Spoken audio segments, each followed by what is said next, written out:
So అది nutritional వాల్యూగా మీ అందరూ కూడా హెల్త్ కూడా ఇంపాక్ట్ ఉంటుంది.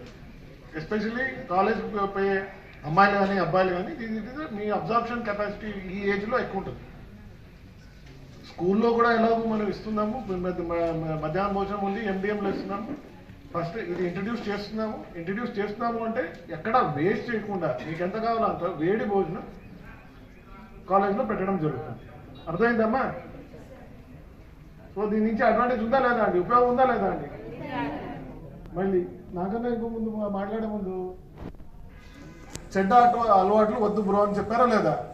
చెడ్డ అలవాట్లు అంటే ఏంటి? మొబైల్ మీకు ఎంతవరకు అవసరమో అంతవరకు ఉపయోగిస్తే మంచిది, అవునా కాదా అండి? మొబైల్ ఎంతవరకు ఉపయోగం ఉంటుంది? దాని నుంచి వచ్చే ఇన్ఫర్మేషన్, దాని నుంచి వచ్చే నాలెడ్జ్, దాని నుంచి ఉపయోగం మీ విద్యాభ్యాసం వచ్చే కాలేజు స్కూల్కి వచ్చే ఉపయోగం వచ్చే కంటెంట్ అప్పటి వరకు ఉపయోగిస్తే బాగుంటుందండి. అంతేకాకుండా ఇంకా చెడ్డ అలవాట్లు అంటే ఇంకేం వస్తాయి మీకు? ఇంకా చాలా ఉంటాయి. మీ చుట్టుముట్లో చాలా చూస్తూ ఉంటారు ఊళ్ళలో. ఇప్పుడు మహాత్మా గాంధీ గారు చెప్పారు 3 కోతులు ఉన్నాయి తెలుసా? ఎంతమందికి తెలుసు? ఏమేమి చెప్తాయి 3 కోతులు? ఈ 3 అంతే అండి. దాంతో కూడా ఇప్పుడు కొత్తగా వచ్చింది ఏంటి అంటే ఒక డ్రగ్స్ అనేది. కాబట్టి మొత్తం ఏమున్నా ఏ చెడ్డ అలవాట్లు మీరు అలవాటు చేసుకోకూడదు. మీ ఇంట్లో ఎవరైనా కానీ ఇట్లాంటి వాళ్ళు ఉన్నా కూడా మీరు కూడా ఇంట్లో చెప్పాల్సింది ఇట్లాంటివన్నీ చెడ్డ అలవాట్లు, దీని నుంచి వచ్చే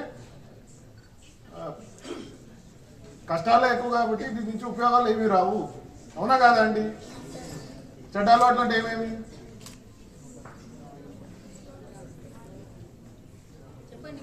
what is good habit and what is bad habit అండి మీ అందరికీ తెలిసే ఉంటుంది.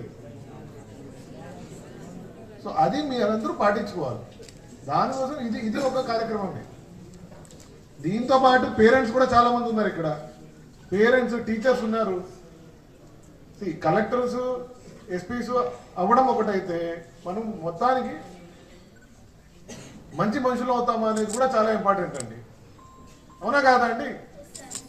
టీచర్స్ ఎంతమంది మీకు చెప్పింటారు ఈ మాట? ఇలాంటి అభ్యాసాలు ఫ్రెండ్స్ కానీ ఎవరైనా కానీ ఇంట్లో అన్న తమ్ముడు ఎవరైనా కానీ చేస్తే ఆయన కూడా చెప్తాను, ఇంట్లో మీ నాన్న కానీ మీ అమ్మ కానీ చేస్తుంటే వాళ్ళు కూడా చెప్తాము. చెప్తారా లేదా అండి? అది మీరు కూడా చేయాలి. మీ అమ్మ నాన్నకి ఎంత బాధ్యత ఉందో మీకు కూడా అంతే బాధ్యత ఉంది. ఇప్పుడు మొబైల్ ఫోన్స్ కూడా ఎంతవరకు యూటిలైజేషన్ చేయాలో అంతవరకు చేయాలి. మొత్తానికి మీరు ఎలాగా మీరు ప్రవర్తించుకుంటారో దేశం, రాష్ట్రం కూడా దాని మీద ఉంటుంది, మీ ఊరు కూడా దాని మీద ఉంటుంది, మీ దేశం కూడా దాని మీద ఉంటుందండి. మనం ఎలా ఉంటామో మనం చుట్టుముట్టు కూడా అలాగే ఉంటుంది, అవునా కాదండి? కాబట్టి ఈ మధ్యాహ్నం భోజనం ప్రభుత్వం నుంచి చేస్తున్నది మీ ఆరోగ్యం కోసం.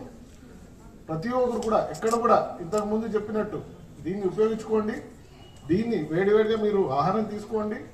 అండ్ అంతే ఆసక్తి కూడా మీరు చదువు మీద కూడా పెట్టాలన్నమాట. అర్థమైందా అండి? టీచర్స్ ఎలాగో వాళ్ళ ఉద్యోగం వాళ్ళు చేస్తున్నారు, వాళ్ళ ఒక కర్తవ్యం వాళ్ళు చేస్తారు. స్టూడెంట్స్గా మా కర్తవ్యం కూడా మనం చేయాలి. అర్థమైందా అండి? ఓకే అండి, థ్యాంక్ యూ అండి.